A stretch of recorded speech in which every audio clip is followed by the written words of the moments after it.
will come out the way that he wants it to. He thinks that he can put together the right formula of sacrifices and a powerful prophet that he's paying to do this. And if he gets all the pieces in the right place, in the right way, then he's going to be able to produce an effect on the people of Israel, which makes it so that God no longer blesses them. God no longer is with them and protects them.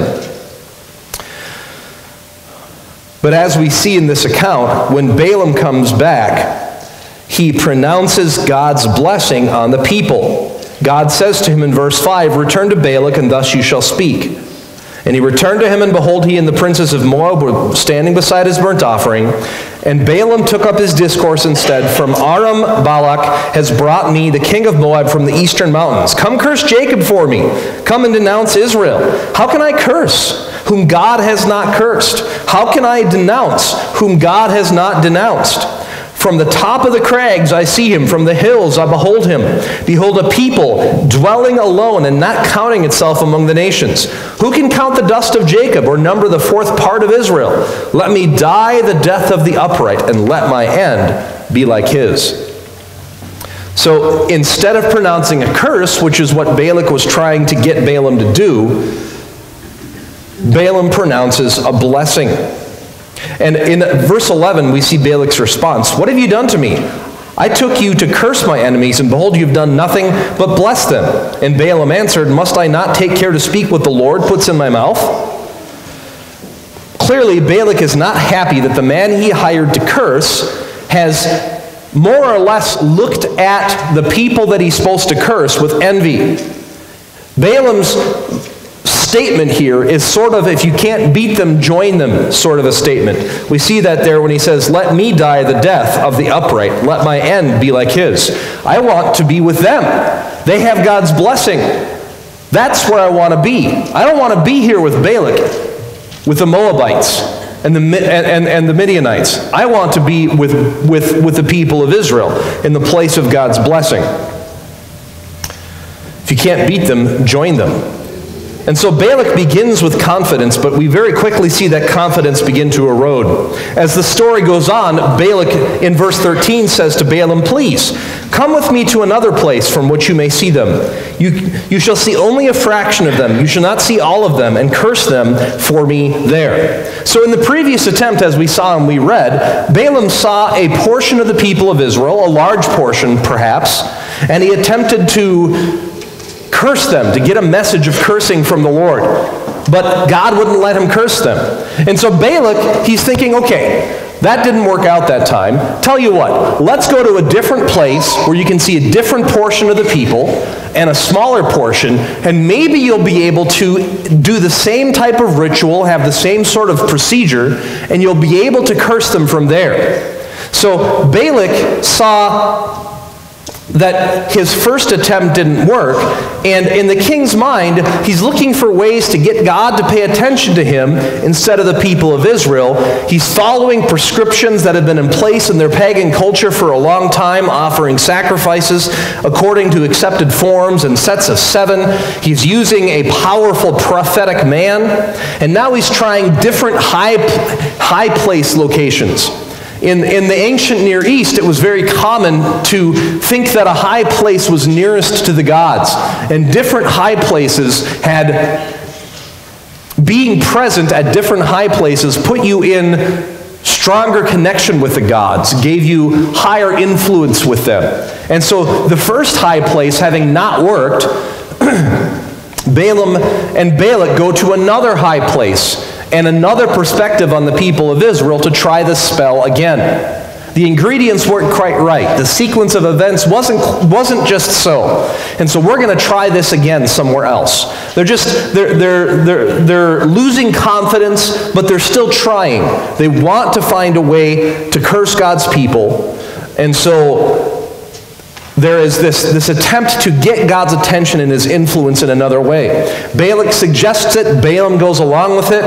And in chapter 23, we see starting in verse 16, we see the result. "Rise, Balak, and hear. Give ear to me, O son of Zippor. God is not a man, that he should lie, or a son of man, that he should change his mind. Has he said, and will he not do it? Or has he spoken and will he not fulfill it? You see this there? Balaam and Balak, they try a different high place. They try a different sequence in the event of the spell, because they're used to false gods who they think can be influenced by these sorts of procedures. The truth is, God, Jehovah, does not change. He does not change his mind. He is who he is. It is not possible for him to decree a blessing and to not follow it with that blessing. Verse 20, behold, I received a command to bless, and he has blessed, and I cannot revoke it. He has not beheld misfortune in Jacob, nor has he seen trouble in Israel. The Lord their God is with them. The shout of a king is among them. God brings them out of Egypt, and is for them like the horns of a wild ox. For there is no enchantment against Jacob, no divination against Israel. Now it shall be said of Jacob and Israel, what has God wrought? Behold a people. As a lioness it rises up, and as a lion it lifts itself. It does not lie down until it has devoured the prey and drunk the blood of the slain. So again, we have this affirmation. God wills blessing upon his people, the people of Israel. And Balak and Balaam, by switching up their ingredients, by changing their location, by attempting a different high place, by praying in a different way, cannot change God's will to bless. Balak is getting frustrated when he sees his hopes erode. In verse 25, Balak said to Balaam, do not curse them at all, and do not bless them at all. Stop talking! Stop talking! Stop saying anything! This is not going the way that I wanted it to. But if you keep reading there, he still hasn't given up. Did I not tell you that the Lord says what the Lord says I must do? And Balak said to Balaam, come now, I'll take you to another place. Perhaps it will please God that you may curse them from there. So they just keep on trying different locations. They don't understand God.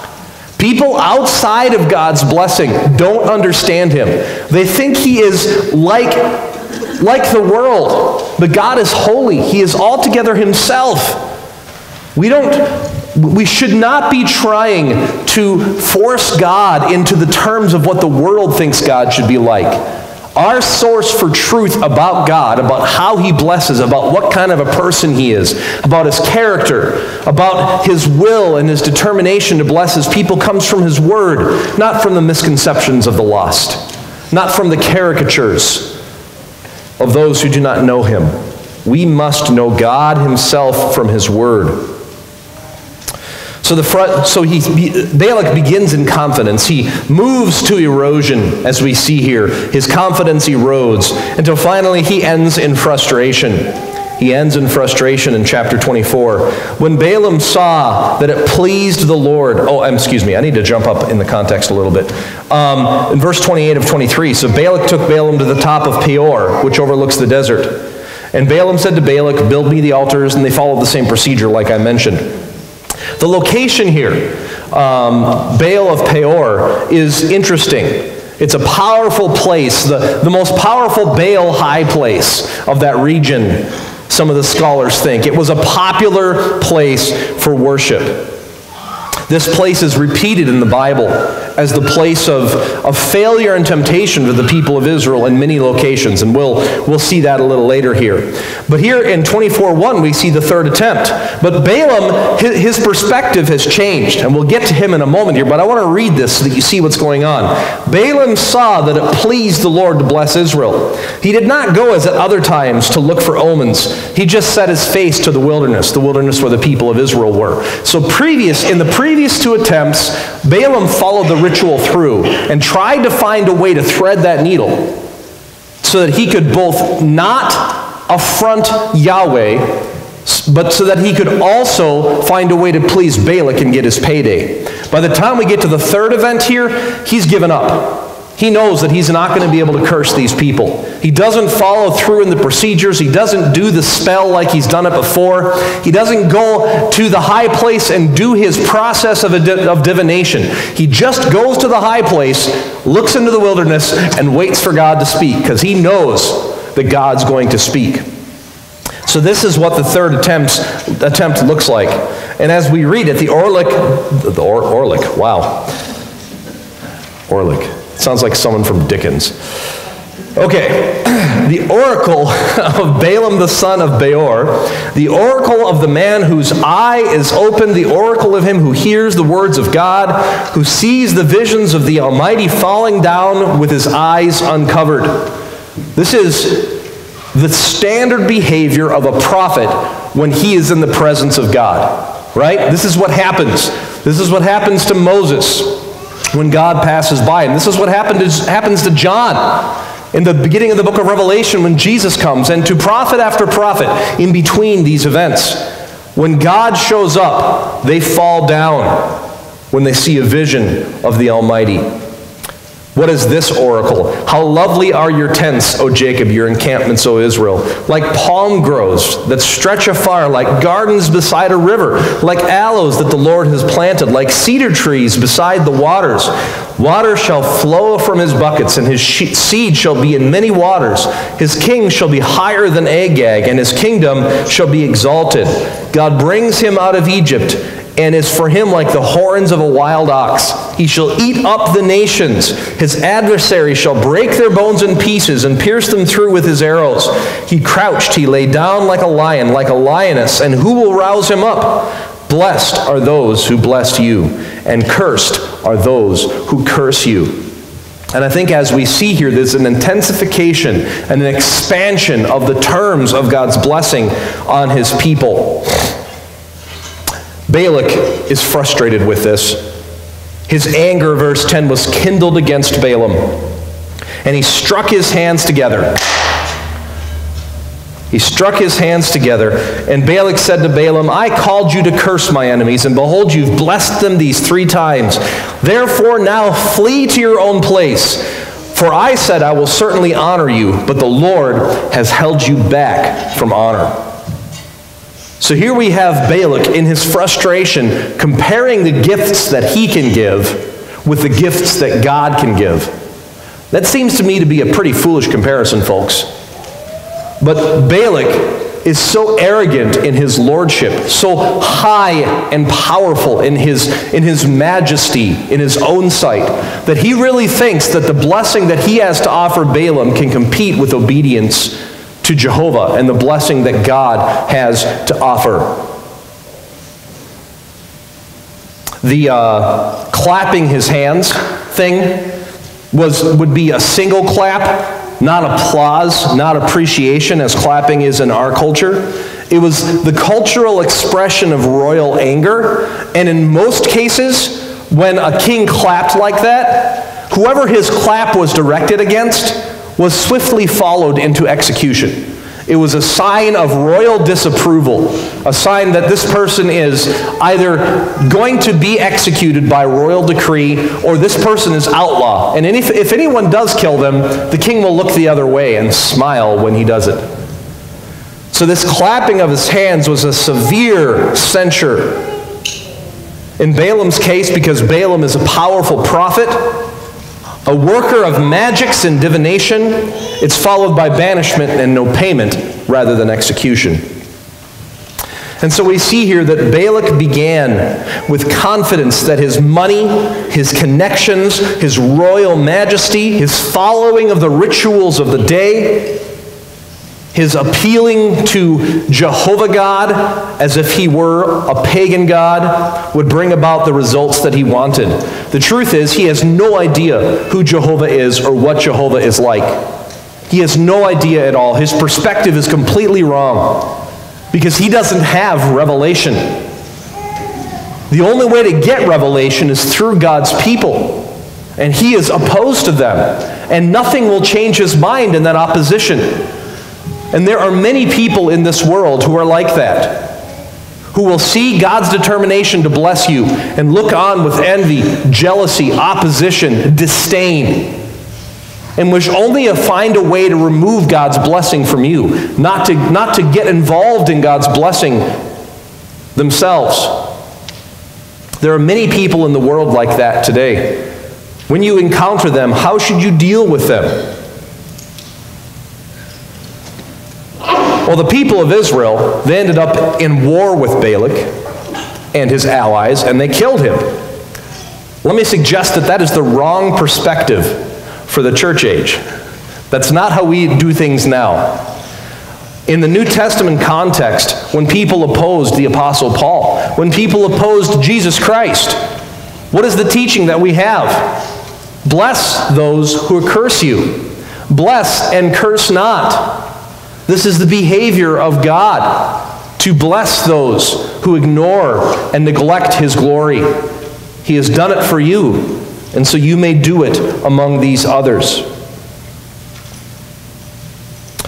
The world has its ways of success, its methods of going about finding a way to get what it wants. Balak is following these ways and these methods and the way that he approaches trying to get God to stop blessing the people of Israel. If you think about it, from our modern perspective, it's all nonsense, right? Let's find a man who has guessed right about cursing people and blessing people.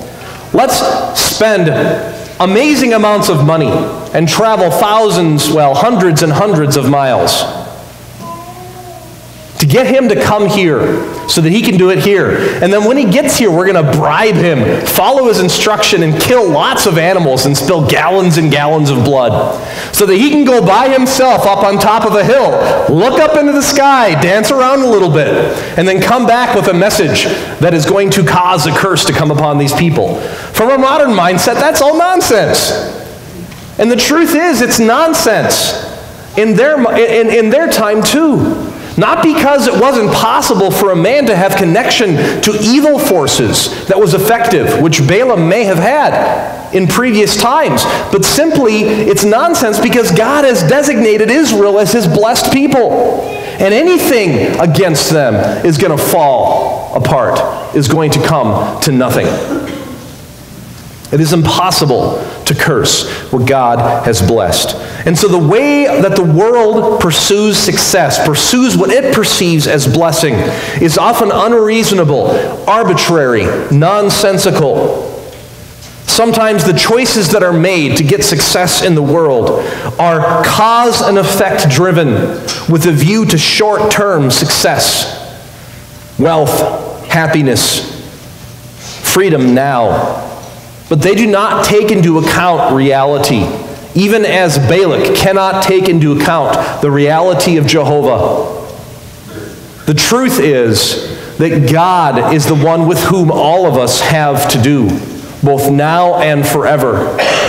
And obedience to him and positioning ourselves through faith and obedience in the place of his blessing is the only way to be safe forever and to have a life of joy and peace now. And yet so often we distract ourselves with bigger and better toys, with having influence over people, of having lots of people like us and be satisfied with us, and it makes us feel good. But not taking into account the ultimate reality, who is a person, the great I am, God himself. We can be like Balak. We follow the success pattern, the sequence of events, the spell that's supposed to produce happiness.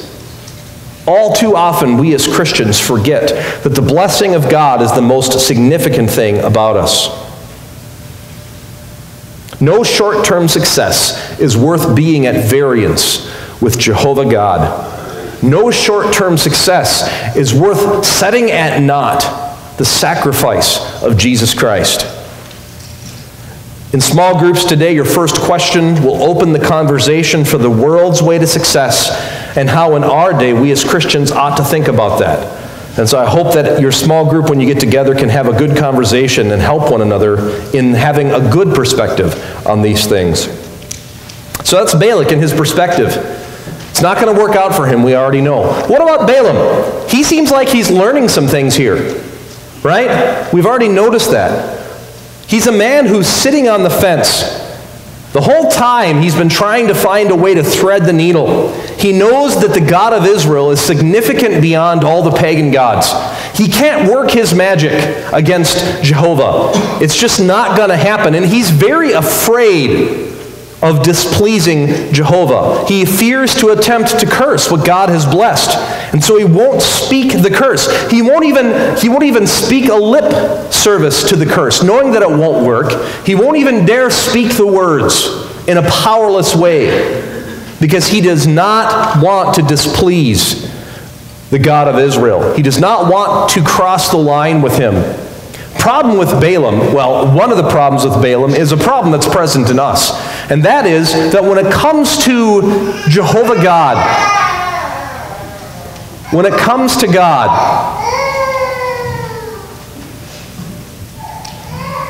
it's so hard to be a baby.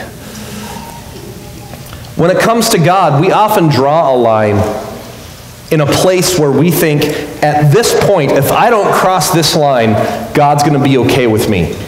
And so we draw our own line, like Balaam does here in this passage, and we say, this is my line, I'm not going to cross it. Two problems with that. One, you're going to cross your own line. When the right inducements are there, when the right temptations are present, when you've got something that you really want, you're going to cross that line. Second, you drew the line in the wrong place.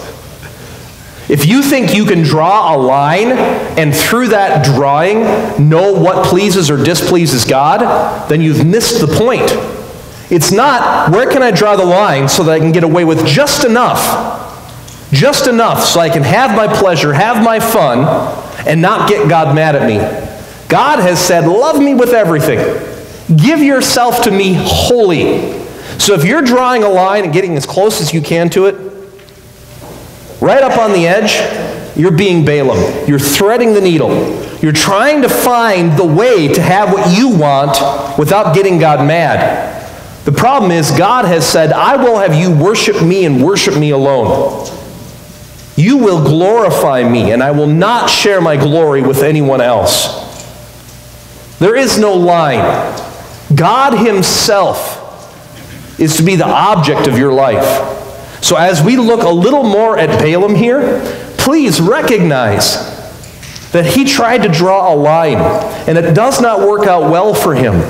Don't draw lines. Don't give yourself excuses to do certain things, to pursue certain pleasures, because you think, well, if I only go this far, then God's not going to be displeased with me.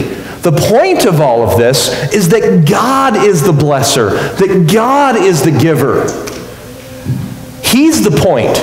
He's the possession to have, not other things. Now, having Christ, having God, being satisfied and fulfilled in him, you get lots of side benefits too. You get family and the joy of family. You get good food.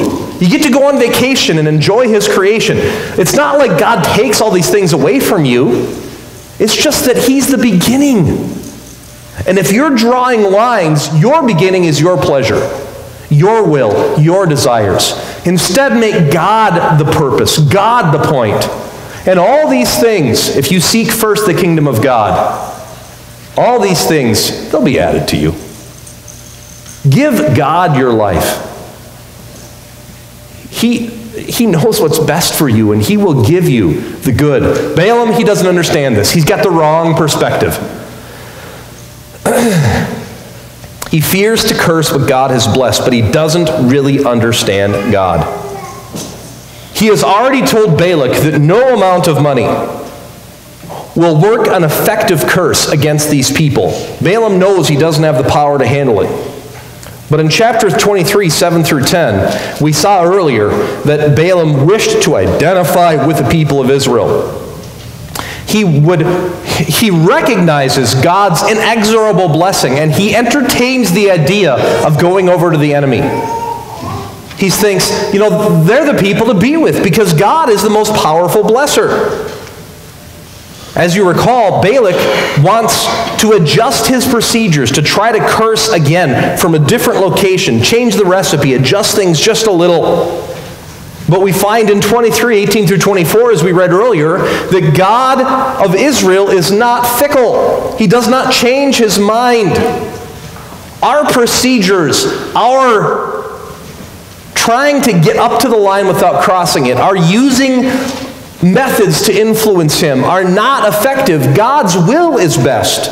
And what God wills cannot be changed. And so on the second attempt, God does not change his mind. What he has willed cannot be changed. And Balaam has finally recognized this, because when we get to the third event, Balaam doesn't follow through with the rituals. We saw that, right? 24:1, when Balaam saw that it pleased the Lord to bless Israel, he didn't go, as at other times, to look for omens. He just set his face toward the wilderness and lifted up his eyes. And he saw Israel camping tribe by tribe. There's a difference. In the previous two instances, he was in a high place where you could only see part of Israel. By the time we get to the third event, the third set of sacrifices, Balaam's perspective has changed. It's not completely right, but boy, he's got a lot of components that are correct. And his perspective is, I can't do anything about this. I tried 2 different locations. I tried 2 different regions. I tried smaller groups of people.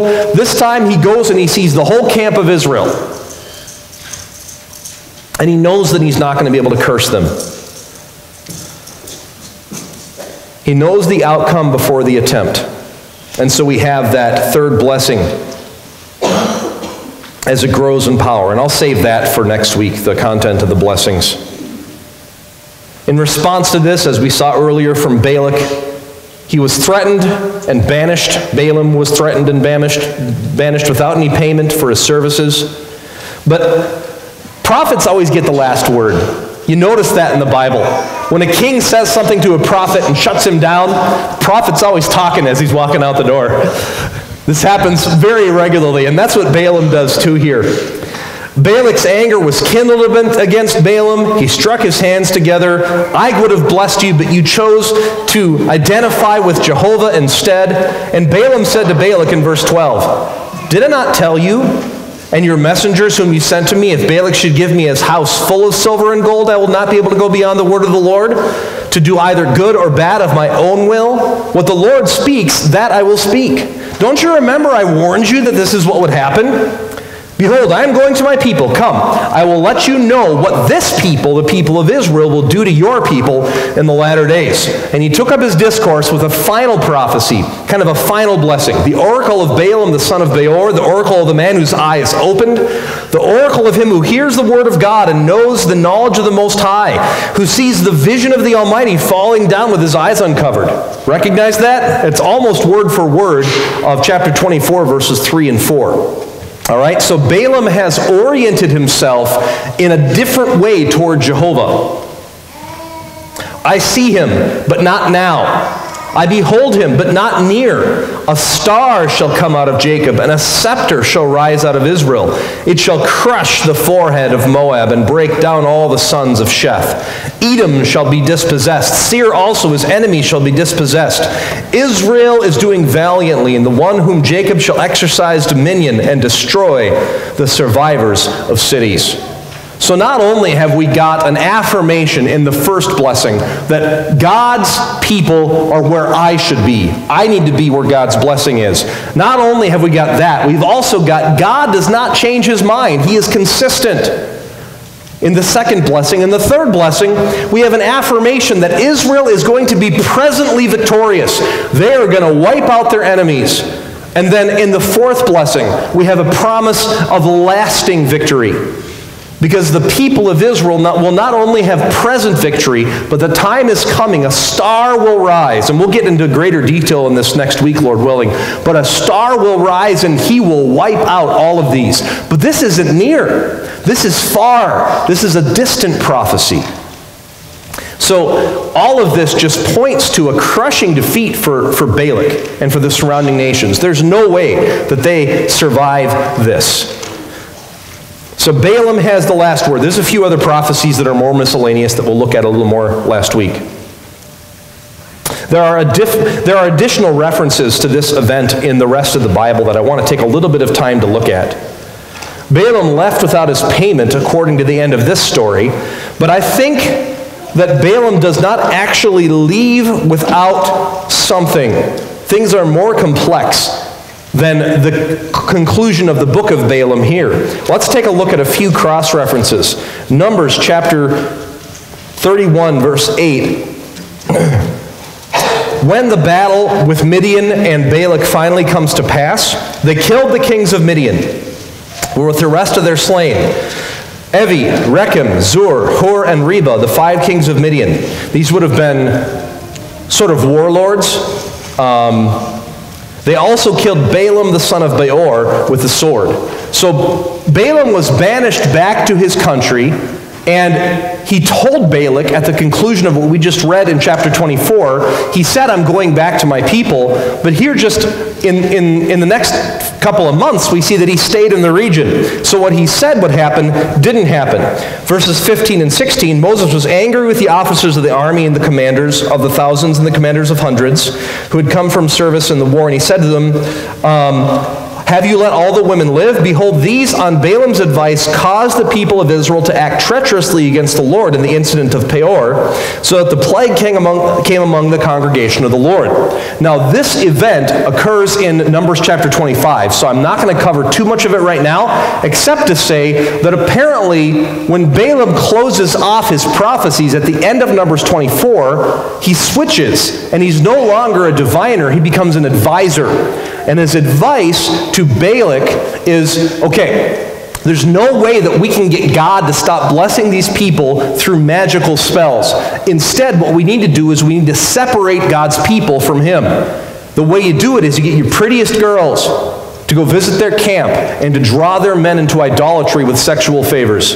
And if you can do that, then God is going to stop blessing his people. And that actually is what happens in chapter 25. So Balaam stayed on, and I think he got his payday. He had a choice between the God of Israel and God's blessing and getting involved in that and finding a way to thread the needle. He thought he found a way to thread the needle. I don't know what he got paid, how much he got paid, but what he did sort of worked because God judged his people. And Balaam stayed in the area because of that. This event becomes emblematic of unfaithfulness to God and being drawn into temptation. We see this a number of times referenced in the Bible, other places in the Old Testament, but I want to turn to a couple of New Testament accounts. In 2 Peter chapter 2, this event is brought up hundreds and hundreds of years later in chapter 2, verses 14 through 16. They have eyes full of adultery, insatiable for sin. They are unsteady. They entice unsteady souls. They have hearts trained in greed, accursed children. Forsaking the right way, they have gone astray. They have followed the way of Balaam, the son of Beor, who loved gain from wrongdoing, but was rebuked for his own transgression. A speechless donkey spoke with human voice and restrained the prophet's madness. And so we have here revealed in 2 Peter Balaam's intentions and how those intentions ended up working out in the end. Just a few pages over in the book of Jude, verse 11. We have a similar record. Woe to them, for they have walked in the way of Cain. They have abandoned themselves for the sake of gain to Balaam's error and perished in Korah's rebellion.